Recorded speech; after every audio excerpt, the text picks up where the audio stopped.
दोस्तों, मैं आपको बताने जा रहा हूँ विज्ञान भैरव तंत्र 3 जो कि ओशो द्वारा बताया गया। आप इससे श्वास की गहराई के बारे में सीख पाएंगे, तो देखते रहिए। तंत्र सूत्र विधि 3 या जब कभी अंतः श्वास और बहिर्श्वास एक दूसरे में विलीन होती है, उस क्षण में ऊर्जा रहित ऊर्जापूरित केंद्र को स्पर्श करो। हम केंद्र और परिधि में विभाजित है। शरीर परिधि है। हम शरीर को परिधि को जानते हैं, लेकिन हम ये नहीं जानते कि कहां केंद्र है। जब बहिर्श्वास अंतः श्वास में विलीन होती है, जब वे एक हो जाती है, जब तुम ये नहीं कह सकते कि ये अंतः श्वास है कि बहिर, जब ये बताना कठिन हो कि श्वास भीतर जा रही है कि बाहर जा रही है, जब श्वास भीतर प्रवेश की बाहर की तरफ मुड़ने लगती है, तभी विलय का क्षण है। तब श्वास जाती है और न भीतर आती है। श्वास गतिहीन है। जब वो बाहर जाती है गतिमान है, जब वो भीतर आती है गतिमान है। और जब वह दोनों में कुछ भी नहीं करती है, तब वह मौन है, अचल है। और तब तुम केंद्र के निकट हो। आने वाली और जाने वाली श्वासों का यह विलय बिंदु तुम्हारा केंद्र है। इसे इस तरह देखो, जब श्वास भीतर जाती है तो कहां जाती है? वो तुम्हारे केंद्र को जाती है। और जब वो बाहर जाती है तो कहां जाती है? केंद्र से बाहर जाती है। इसी केंद्र को स्पर्श करना है। यही कारण है कि ताओवादी संत और कहते हैं कि सिर तुम्हारा केंद्र नहीं है, नाभि तुम्हारा केंद्र है। श्वास नाभि केंद्र को जाती है, फिर वहां से लौटती है, फिर उसकी यात्रा करती है। जैसा मैंने कहा, श्वास तुम्हारे और तुम्हारे शरीर के बीच सेतु है।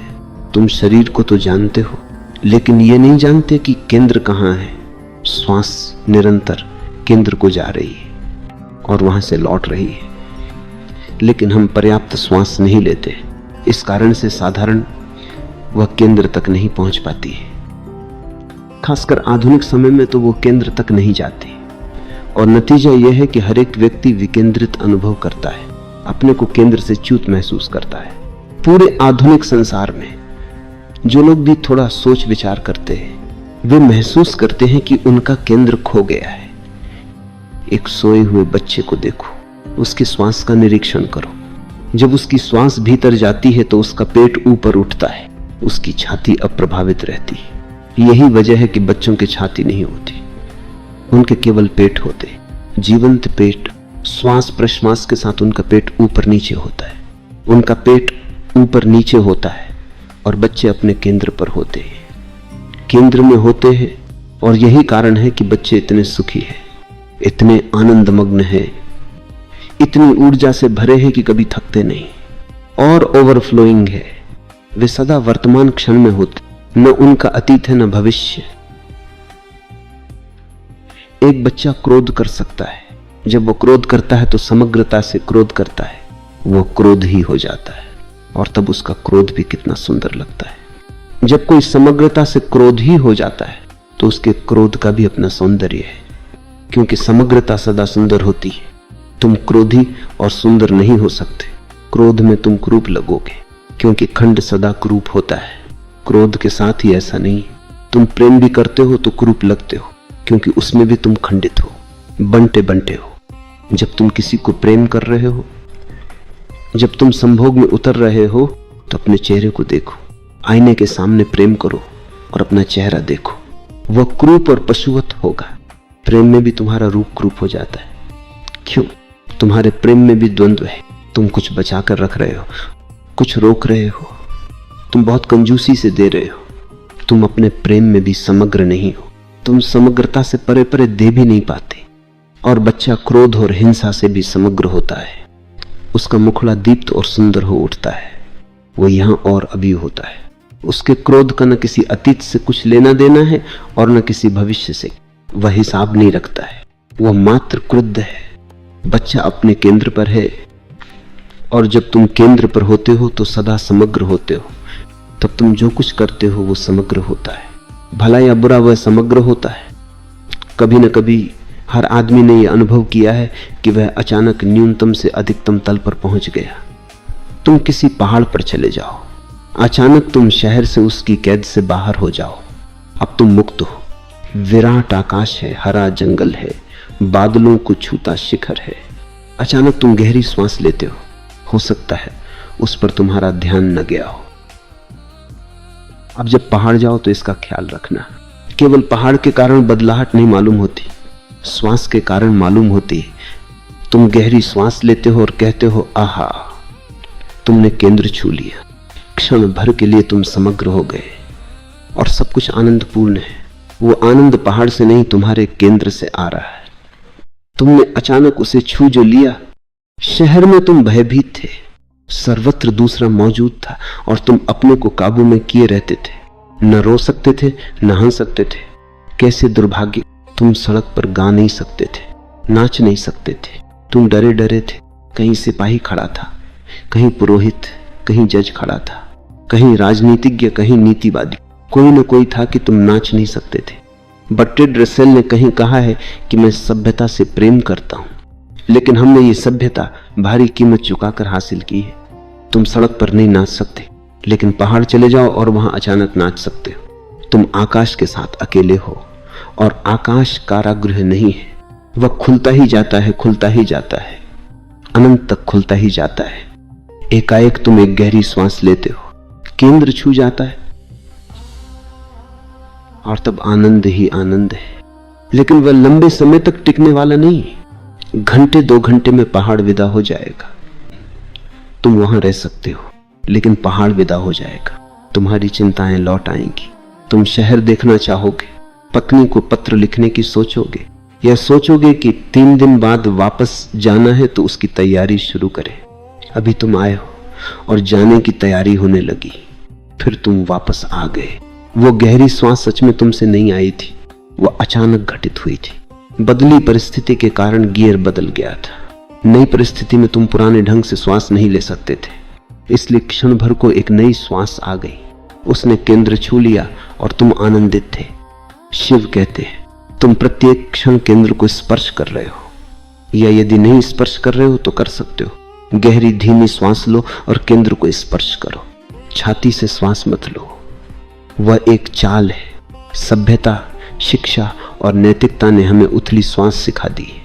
केंद्र में गहरे उतरना जरूरी है, अन्यथा तुम गहरी श्वास नहीं ले सकते। जब तक मनुष्य समाज काम वासना के प्रति गैर दमन की दृष्टि नहीं अपनाता, तब तक वह सच में श्वास नहीं ले सकता। अगर श्वास पेट तक गहरी जाए तो वह काम केंद्र को ऊर्जा देती है। वह काम केंद्र को छूती है, उसके भीतर से मालिश करती है। तब काम केंद्र अधिक सक्रिय, अधिक जीवंत हो उठता है। और सभ्यता काम वासना से भयभीत है। हम अपने बच्चों को जन्नेंद्रिय छूने नहीं देते। हम कहते रुको, उन्हें छुओ मत। जब बच्चा पहली बार जननेंद्रिय छूता है तो उसे देखो और कहो रुको, और तब उसकी श्वास क्रिया को देखो। जब तुम कहते हो रुको, जननेंद्रिय मत छुओ, तो उसकी श्वास तुरंत उथली हो जाएगी, क्योंकि उसका हाथ ही काम केंद्र को नहीं छू रहा। गहरे में उसकी श्वास भी उसे छू रही है। अगर श्वास उसे छूती रहे तो हाथ को रोकना कठिन है, और अगर हाथ रुकता है तो बुनियादी तौर से जरूरी हो जाता है कि श्वास गहरी न होकर उथली रहे। हम काम से भयभीत है। शरीर का निचला हिस्सा शारीरिक तल पर ही नहीं, मूल्य के तल पर भी निचला हो गया है। वो निचला कहकर निंदित है। इसलिए गहरी श्वास नहीं, उथली श्वास लो। दुर्भाग्य की बात है कि श्वास नीचे को ही जाती है। अगर उपदेशक की चलती तो वह पूरी यंत्र रचना को बदल देता। वह सिर्फ ऊपर की ओर सिर में श्वास लेने की इजाजत देता, और तब काम वासना बिल्कुल अनुभव नहीं होती। अगर काम विहीन मनुष्य को जन्म देना है तो श्वास प्रणाली को बिल्कुल बदल देना होगा। तब श्वास को सिर में, सहस्त्रार में भेजना होगा और वहां से मुंह में वापस लाना होगा। मुंह से सहस्त्रार उसका मार्ग होगा। उसे नीचे गहरे में नहीं जाने देना होगा, क्योंकि वहां खतरा है। जितने गहरे उतरोगे उतने ही जैविकी के गहरे तलों पर पहुंचोगे। तब तुम केंद्र पर पहुंचोगे, और वह केंद्र काम केंद्र के पास ही है। ठीक भी है, क्योंकि काम ही जीवन है। इसे इस तरह देखो, श्वास ऊपर से नीचे को जाने वाला जीवन है, काम ठीक दूसरी दिशा से नीचे से ऊपर को जाने वाला जीवन है। काम ऊर्जा बह रही है और श्वास ऊर्जा बह रही है। श्वास का रास्ता ऊपर शरीर में है और काम का रास्ता निम्न शरीर में है। और जब श्वास और काम मिलते हैं, जीवन को जन्म देते हैं। इसलिए अगर तुम काम से डरते हो तो दोनों के बीच दूरी बनाओ, उन्हें मिलने मत दो। सच तो यह है कि सभ्य आदमी बधिया किया हुआ आदमी है। यही कारण है कि हम श्वास के संबंध में नहीं जानते और हमें यह सूत्र समझना कठिन है। शिव कहते हैं जब कभी अंत है श्वास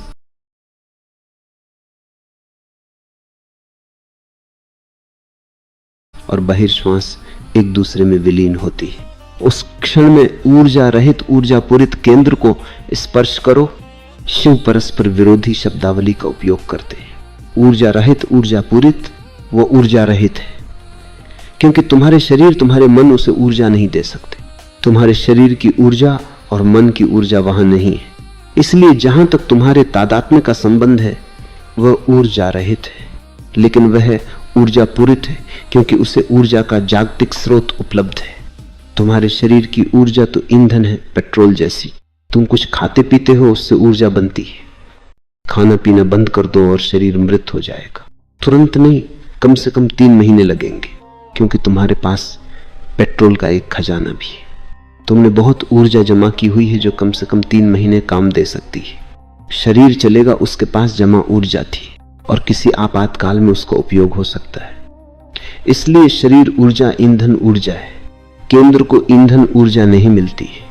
यही कारण है कि शिव उसे ऊर्जा रहित कहते हैं। वो तुम्हारे खाने पीने पर निर्भर नहीं है, वह जागतिक स्रोत से जुड़ा हुआ है, वह जागतिक ऊर्जा है। इसलिए शिव उसे ऊर्जा रहित ऊर्जा पूरित केंद्र कहते हैं। जिस क्षण तुम उस केंद्र को अनुभव करोगे जहां से श्वास जाती आती, जहां श्वास विलीन होती है,